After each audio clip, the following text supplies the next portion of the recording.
देशभर प्रजासत्ताक दिन सरकारी कार्यालय आणि शाळांमध्ये ध्वजारोहणानं साजरा होत असताना लातूर जिल्ह्यातील उजेड हिसामाबाद या गावानं मात्र राष्ट्रप्रेमाची एक वेगळीच वाट धरली आहे। गेल्या 7 दशकांपासून राष्ट्रपिता महात्मा गांधी बाबा यात्रा महोत्सव अर्थात राष्ट्रपित्याच्या नावानं जत्रा भरते।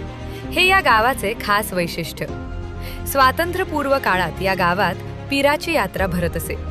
मात्र 1948च्या हैदराबाद मुक्ती संग्रामातील पोलीस ॲक्शन नंतर ही यात्रा बंद झाली। 1950 मध्ये देश प्रजासत्ताक झाला आणि गावातील ग्रामस्थांनी एकत्र येत लोकशाहीचा उत्सव साजरा करण्याचा निर्णय घेतला। सर्वांच्या संमतीनं या यात्रेला नाव मिळाले महात्मा गांधी बाबा यात्रा महोत्सव। 26 जानेवारी 1951 पासून सुरू झालेली ही परंपरा आजही जोमानं सुरू आहे। यात्रेनिमित्त लेकी बारी आणि पाहुणे आवर्जून घरी येतात। गावात जिलेबीची दुकानं थाटली जातात, जिथे क्विंटलनं जिलेबीची विक्री होते। आकाश पाळणं आणि लाऊडस्पीकरवर वाजणारी देशभक्तीपर गीतं चैतन्य निर्माण करतात। लातूर शहरापासून साधारण 60 किलोमीटर अंतरावर असलेल्या या उजेड गावाला भेट देऊ शकता।